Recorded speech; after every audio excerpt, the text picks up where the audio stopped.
శ్రీమాత్రే నమః. అందరికీ నమస్కారం అండి. మరి మిథున రాశి వారు అత్యంత అప్రమత్తంగా ఉండండి. జూన్ 2 మంగళవారం. మీ కళ్ళు తెరిపించే ఒక చేదు నిజం మీ ముందుకు రాబోతుంది.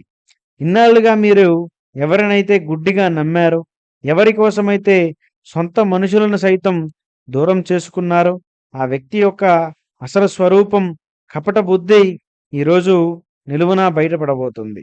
అది కూడా ఏ విధంగా బయటపడుతుందో తెలిస్తే మీరే షాక్ అవుతారు. మీ కాళ్ళ కింద భూమి కంపిస్తుంది.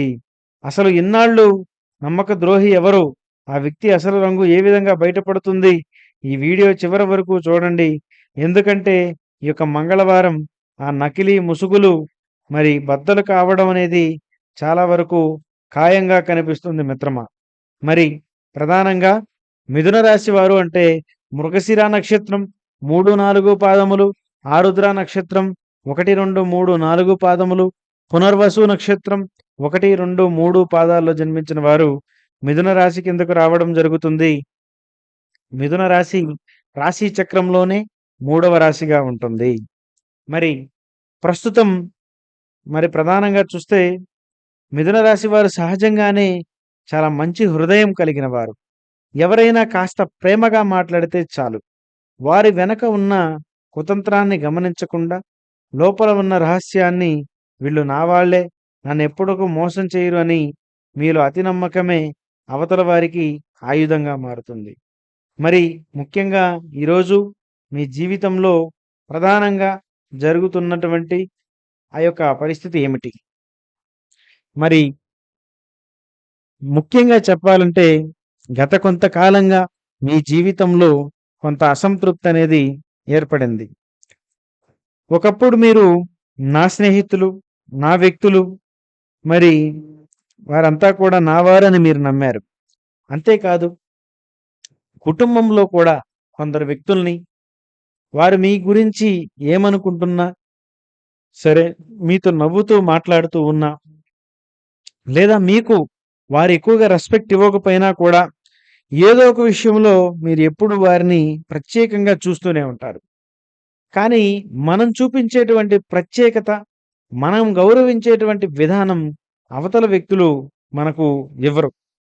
కానీ అయినా కూడా కొన్నిసార్లు వారి మనసులో మన గురించి ఏమనుకుంటున్నారో తెలియదు కాబట్టి ఒక సమయంలో కాకపోతే మరొక సమయంలోనైనా సరే నా గురించి వారి అభిప్రాయం మారుతుందిలే అనేటువంటి స్వభావం మిథున రాశి వారి దగ్గర చాలా ఎక్కువగా ఉంటుందండి. ఎంతకాలమైనా ఓపిక పడదాం, ఎదురు చూద్దాం అనేటువంటి స్వభావం కూడా మీలో ఉంటుంది. కానీ మీకు మీ యొక్క స్వభావానికే పరీక్షలాగా ఈరోజు మీ కళ్ళ ముందే, మరి ముఖ్యంగా మీ కంటి ముందే ప్రధానంగా వాళ్ళు మాట్లాడే మాటలు విని మీకు ఒక్కసారిగా ఏం చేయాలో అర్థం కాదు. వాళ్ళతో గొడవ పడదామా వద్దు అనిపిస్తుంది. అలాగే వారితో పోనీ ఏమైనా మాట్లాడి చూద్దామా అంటే ఇక మాట్లాడడానికి కూడా ఏమీ లేదనిపిస్తుంది. కానీ పక్కకు వెళ్ళి మీరు ఒకటే అనుకుంటారు, నా జీవితంలో నాకు ఎవరూ లేరు, ఇదే నా లైఫ్ అని మీరు బాధపడుతూ ఉంటారు. కానీ ప్రధానంగా చెప్పాలంటే వారు మీ గురించి నిజంగా మొదటి నుంచి కూడా మీరు అమాయకంగా ఆలోచిస్తూ, వారిని ప్రత్యేకంగా మీరు నమ్ముతూ, మీకు జరిగే ప్రతి అంశాన్ని కూడా మీరు ఇతరులకి చెప్తూ ఉన్నారు. చెప్తూ ఉన్నారంటే దానికి కారణం ఏంటంటే ఆ యొక్క యువతుల వ్యక్తులు కూడా మీకు కొన్ని విషయాల్లో ఇతరుల గురించి చెడుగా చెప్పి, మరి మీరు వారి గురించి ఏమనుకుంటున్నారో అనే విషయాన్ని తెలుసుకోవడానికి వారు వారి గురించి ఒక నాటకీయంగా ఆలోచిస్తూ మరి చెప్పడం జరుగుతుంది. కానీ అలాంటి విషయాన్ని బలంగా మీరు ఇన్ని రోజులు కూడా గమనించలేదు, గ్రహించలేదు. కానీ మీరు ఈ మధ్య ఎందుకో మీ మనసులో కొంచెం ప్రత్యేకమైనటువంటి ఆలోచన వస్తూ ఉంది. ఏదో జరుగుతుంది, కానీ ఇంకా అది పూర్తిగా నా దాకే రాలేదు అనేటువంటి భావన మీలో బలంగా కలుగుతుంది. దానికి అగ్గికి ఆద్యం పోసినట్లుగా ఊహించని విధంగా కొందరు వ్యక్తుల యొక్క సంభాషణ ఇలా ఉంటుంది. అంటే మీరు ఒకరి గురించి చెడుగా అనుకోకపోయినా మీ గురించి వారు బ్యాడ్ చేస్తూ ప్రత్యేకంగా నీ గురించి ఇలా అంటున్నాడు, ఇలా చేస్తున్నాడు, నేను ఎందుకు అందరూ మంచివారే అని చెప్తూ ఉన్నప్పటికీ కూడా ఆ వ్యక్తి మాత్రం మిమ్మల్ని ప్రత్యేకంగా టార్గెట్ చేస్తూ ఉన్నాడు అంటూ అతను టార్గెట్ చేసింది కాక, అతని మీదకేమైనా వస్తుందనే ఉద్దేశ్యంతో తాను మీపై చెప్తూ మరి కొన్ని దుష్ట ప్రచారాలనైతే బలంగా చేస్తూ ఉన్నాడు. మీరిన్ని రోజులు కూడా వీరు మనవారే అనుకుంటూ మీరు భావించి, అది కుటుంబ సభ్యులైనా, మీ యొక్క వ్యాపార భాగస్వాములైనా, మీరు ఉద్యోగం చేసే ప్రదేశంలో అయినా సరే, ఎక్కడైనా కూడా మీరందరూ మనవారే, మరి పూర్తిగా కూడా మరి ఎందరినైనా ఎవరినైనా హార్ట్‌ఫుల్‌గా నమ్మాలనే ఒక ఉద్దేశ్యంతో మీరు ఆలోచిస్తూ ఉంటే, వారు మాత్రం ప్రత్యేకంగా మీ గురించి కొంచెం చెడుగా చెబుతూ, ప్రత్యేకంగా ఏదో మీకు అంటే వారికి కూడా కొంత భయం వలనో, లేదా మిమ్మల్ని ఫస్ట్ నుంచి కూడా ఒక ముంచాలనే ఆలోచన అటువంటిది ఉన్నా కూడా, దాన్ని మనసులో దాచుకొని స్నేహంగా నటిస్తూ మిమ్మల్ని ఇబ్బంది పెట్టాలనుకుంటున్నారు. కానీ వారి సంభాషణలు కానీ, లేదా వారు వారికి మెసేజ్ పంపించబోయి మీకు పంపించడం కానీ, ఇలా అనుకోకుండా మిస్‌కమ్యూనికేషన్ జరిగేటువంటి అవకాశం ఈరోజు చాలా ఎక్కువగా కనిపిస్తుంది.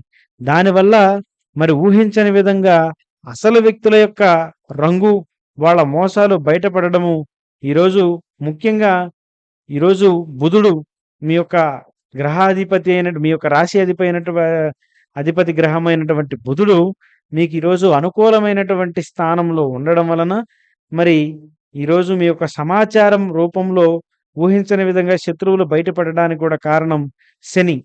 శని ప్రభావం కూడా ఒక్కసారి ఫలితాన్ని మంచిగా ఇవ్వడం మొదలుపెట్టిందంటే మరి జీవితంలో ఊహించనన్ని మంచి ప్రయత్నాలు, అన్ని మంచి అవకాశాలైతే కలుగుతాయి. ఎందుకంటే మరి ఈ యొక్క వ్యక్తులు ఇన్ని రోజులు ఇంతకాలంగా మీపై చేస్తున్నటువంటి కొన్ని విషయాలను గమనించి చెప్పడం వలన ముఖ్యంగా మీరు కొన్నిసార్లు వారి మాటల్ని కూడా పట్టించుకోలేదు. కానీ ఈరోజు కాలం అనేది ఒకటుంటుంది.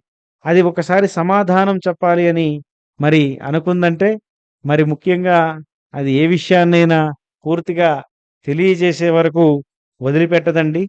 ముఖ్యంగా ఈరోజు కూడా మీ జీవితంలో జరగబోతున్నది అదే. దీనివల్ల మీకు కొంతకాలం, కొంతసేపటి వరకు మనశ్శాంతి ఉండదు. మీరనుకున్న పనులలో కొన్ని ఆలస్యాలవుతాయి. మనసు నిలకడగా ఒక చోట ఉంచి ఆలోచించలేరు. ఈ వ్యక్తులు ఇంతకాలం నా గురించి అనుకున్నది ఇదేనా? కానీ వారి గురించి నేనెప్పుడూ చెడుగా అనుకోలేదే అనుకుంటూ మీ మనసులో చాలా వరకు బాధ కలుగుతుంది. మీకు మీ మనసులో గాయాన్ని రేపేలా ఉంటుంది. కానీ మీరు కూడా అత్యంత సామాన్యమైనటువంటి వ్యక్తులు కాదు. మీరు తలుచుకుంటే ఒకే క్షణంలో దేన్నైనా ప్రూవ్ చేయగలరు. కానీ ఒక్కసారి మీ గురించి ఎవరైనా చెడుగా అనుకుంటే మీకు ఎప్పుడు ప్రూవ్ చేసుకోవడం ఇష్టముండదు. సరే, ఎలా అనుకుంటున్నారో అలాగే కంటిన్యూ చేయాలనిపిస్తూ ఉంటుంది. కానీ ఈరోజు ప్రధానంగా వారితో డైరెక్ట్‌గా వాదనలకు దిగకండి. జాగ్రత్తగా ఉండండి. ఏది మాట్లాడినా, ఏది చేసినా కూడా చాలా వరకు మరి ఎవరినైనా కూడా దగ్గరలో సాక్ష్యంగా పెట్టుకొని మాట్లాడటం చాలా మంచిది. అది కూడా మరి ఎవరికి అనుకూలమైనటువంటి వ్యక్తి కాకుండా సమంగా ఉండేటువంటి వ్యక్తిని పెట్టుకోవడం వల్ల మరి మీకు కొన్ని ఇబ్బందులు, నష్టాలు కూడా తగ్గేటువంటి అవకాశం అయితే ఉంటుంది. మరి ఇలా జాగ్రత్త పడతారని మనస్ఫూర్తిగా ఆశిస్తున్నాను. మరి వీడియో నచ్చితే మాత్రం లైక్ చేయండి, షేర్ చేయండి, సబ్స్క్రైబ్ చేసుకోవడం మాత్రం మర్చిపోవద్దు. మరొక వీడియోతో తప్పక మళ్ళీ కలుద్దాం. ధన్యవాదాలు. స్వస్తి.